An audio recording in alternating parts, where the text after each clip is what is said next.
자, 안녕하세요. 6학년 2학기 사회 심화보충 네 번째 시간입니다. 그리고 드디어 6학년 사회 마지막 시간입니다. 참 길기도 했죠. 자, 오늘 할 얘기는 그냥 뭐 가볍게 좀 들어가면서 생각을 좀 해볼 만한 내용입니다. 한 조사에 따르면 초등학생들이 가장 싫어하는 과목으로는 사회 과목이라고 하네요. 물론 2012년 자료이기 때문에 절대적이라고 볼 수는 없어요. 하지만 선생님이 보기에도 많은 학생들이 사회 과목을 싫어하거나 또는 어려워합니다.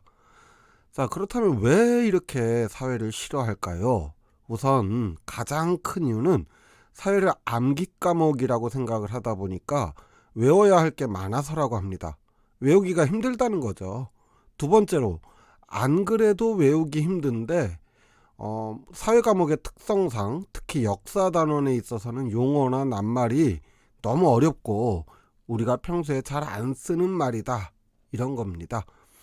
결국 어휘력의 문제라고 할 수 있죠. 그런데 사회 과목을 간혹 좋아하는 학생들도 또 있습니다. 그런 학생들의 특징을 살펴보면은 뭐 다는 아니지만 평소 책을 잘 읽는 학생들입니다.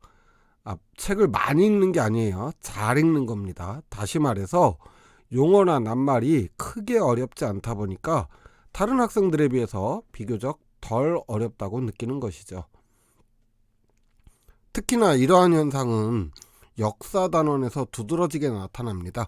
아무래도 역사를 공부할 때 나오는 많은 낱말들이 생소한 낱말들이기는 하니까요. 그런데 재밌는 건 역사는 싫다고 하면서도 또 그리스 로마 신화는 재밌다, 뭐 이렇게 말하는 학생들도 있습니다. 자, 그래서 저는 생각을 해봤어요. 다시 한번 학생들에게 질문을 하고 싶습니다. 여러분은 정말 사회가 싫은 건가요? 아니면 그냥 공부 그 자체가 싫은 건 아닌가요? 자, 초등학생들이 이번에는 가장 좋아하는 과목을 한번 따져볼까요? 자, 무슨 과목이 나올지 대충 예상이 되죠.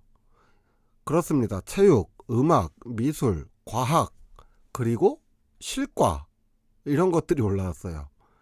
자, 이 과목들을 정말 좋아하는 과목이라고 말할 수 있을까요? 물론 뭐 예체능 쪽에 재능이 있거나 취미가 있고 흥미가 있는 학생들은 그럴 수 있겠죠. 자, 문제는 아이들과 수업할 때 저는 음악 과목과 체육 과목도 가급적이면은 교과서에 나와 있는 이론 정도는 충실하게 가르치려고 합니다. 그런데 아이들이 그것을 너무너무 싫어한다는 거죠. 체육 시간인데 왜 운동장 안 나가요? 막 이러고 음악 시간에 이론 얘기를 하고 있으면 너무너무 싫어합니다. 자, 그래서 선생님 입장에서 봤을 때 물론 그렇지 않은 학생들도 있겠지만 많은 학생들이 절대적으로 좋아하는 과목이나 싫어하는 과목은 크게 없다는 겁니다. 그저 배우기 까다롭고 어려우면 싫은 거고 수업을 듣는 것보다는 활동하는 게 많으면 좋다라는 거죠. 그런데 우리가 공부를 안 할 수는 없죠. 어쨌든 공부는 해야 됩니다.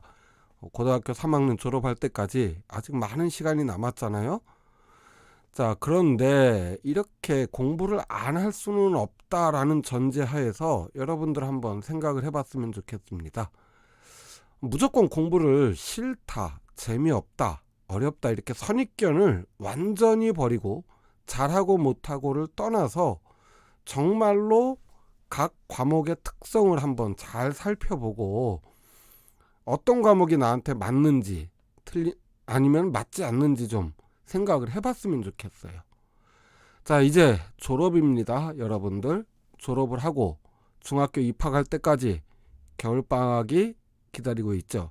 그 겨울방학 동안 더군다나 요즘 코로나 때문에 밖에도 못 나가는데 책을 읽어보는 건 좀 어떨까요? 자기 수준에 맞는 책을, 가급적이면 그림이 적은 책을 뭐 책은 냄비 받침으로만 쓰는 학생들도 있기는 있는데 뭐 책을 좀 꾸준히 읽으면서 책의 내용을 이해하고 스토리를 하나로 연결하는 것을 뭐 몸에 배도록 훈련을 좀 해봤으면 좋겠습니다. 사회 과목이 싫은 이유, 특히나 역사 과목이 싫은 이유는 암기 과목이라는 생각 때문인데 그것을 먼저 버려야 돼요. 암기 과목이라는 생각을 먼저 버리고 흐름으로 이해하는 것이 바람직합니다. 원인이 있고 과정이 있으며 결과가 있고 오늘날에 또는 현재에 시사하는 바가 있고 우리가 살아가는 세상의 이야기이기 때문에 그렇습니다. 공부가 어렵고 힘들다, 귀찮다 이런 선입견 버리고 소설을 읽듯이 영화를 보듯이 사회와 역사를 들여다본다면 조금은 흥미가 생길 수 있을 것이라 여겨집니다. 올 한 해 동안 원격 수업 듣느라고 진짜 고생 많이 했습니다. 이 원격으로 한다는 게 쉽지 않다는 거 선생님들도 너무너무 잘 알아요. 선생님들도 올해 선생님들도 받아야 되는 연수들, 그러니까 공부들이 있는데 원격으로 하니까 효율이 많이 떨어집니다. 학생들은 오죽하겠어요. 어쨌든 수고하셨습니다. 지금까지 사회 수업 때로는 재밌게 때로는 재미없게 지겹게 들어왔는데 자 이제 졸업만 남았습니다. 여러분들 졸업 미리 축하하면서 6학년 사회 수업 완전히 마치도록 하겠습니다. 수고하셨습니다. 뿅.